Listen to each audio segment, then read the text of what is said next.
Hi guys, happy Tuesday! Today we are going to continue on with figurative language. So yesterday we reviewed simile, metaphor, and alliteration. And today we're going to go over a couple more. We're going to start with hyperbole. Remember, this is the one that you guys like to call hyperbole, but it's hyperbole. And a hyperbole is an extreme exaggeration of a situation using humor. So, if you say that she cried a river, she was crying for a really long time. Or, oh man, this weighs a ton. It doesn't actually weigh a ton. You wouldn't be able to pick it up. It's very heavy. Let's see, what other examples can we think of? I'm so hungry, I could eat a horse. What? That horse doesn't like the sound of that. Well, that's common when we say.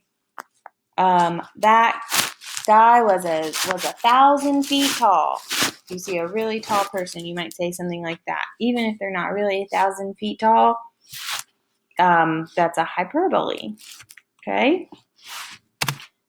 Next, we have personification. What word do you see inside of personification? Person. Right here, person. And that's giving human qualities to animals or objects. So that word person helps you remember human qualities to animals or objects. For example, the stars winked at me.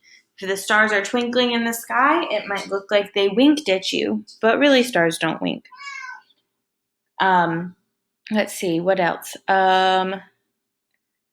Remember we used the flag waved at the students as they walked into school, or the I can't remember the other one that we used a good example of. That's okay. The flag danced in the wind. So anything that gives a human quality to an animal or object that doesn't normally do that human quality, then that's personification. Next we have onomatopoeia. Those are our sound words. Bam, bang, beep, boing, boo, blast, click, clang, clink, oops, pow, thud, wham. All those words in there are good sound words. I think of them as like comic book words, but it's not just in comic books. We use these in our writing to give it some character, to make it interesting. If a character in your story drops something, you might hear a clang, or maybe they get mad. They say grrr. Or if you maybe it's a superhero, and they punch somebody and says pow. All those are instances when you would want to use onomatopoeia to spice up your writing. All right, then we have allusions. So an allusion is a figure of speech that makes a reference to people, places, events, or literary works directly or by implying them. So it's a reference to something famous. Remember this one? For example, he's a real Romeo with the ladies. Well, we know that in the story Romeo and Juliet, or if you don't know, I'm about to tell you, that Romeo and Juliet fall in love. Juliet loves Romeo, so if he's a real Romeo with the ladies, then that means the women are going to fall in love with him. It's referencing Shakespeare's work, Romeo and Juliet. We also had the example, his nose grew like Pinocchio's, which is a simile, but it's also an allusion because it's referencing a famous book, Pinocchio. And then the last one we're going to do today is idioms. Idioms are an expression that doesn't exactly mean what the words say. She spilled the beans. She didn't actually spill a can of beans. She talked too much and told the secret. She let the information go. So that's one example of an idiom. And I think I have some more. Yep. Here's a bunch of them. You can pause and look at it if you want. So let's see, a blind date. That's a date where people have never met before. They're not actually blind. If you kick the bucket, that means you're you've died, you've passed away.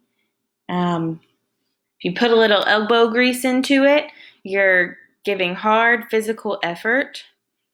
In the doghouse means somebody's unhappy with you. Like my husband sometimes is in the doghouse when he does something that I don't like. He has to work hard to get out of it. Break a leg, you guys have heard that one before. That means good luck. They don't actually want you to break a leg. Let's see. A barrel of laugh, someone who's very funny, or a barrel of laughter. All right. So that's all we're going to do for today. Go ahead and look on Seesaw for your activity of the day. Since these lessons are a little shorter, you should be able to get on Seesaw and get those lessons done to really practice, because with figurative language, you just need to practice reading them and identifying them and writing them yourself so that you get good at coming up with them and thinking of them so you can use them in your writing. Remember a couple weeks ago when we talked about imagery in your writing? So if you use figurative language, it'll add to that and it'll make your writing more descriptive and just more interesting to read. Okay? All right, so check Seesaw, look for your activity today, and I will see you tomorrow. Bye.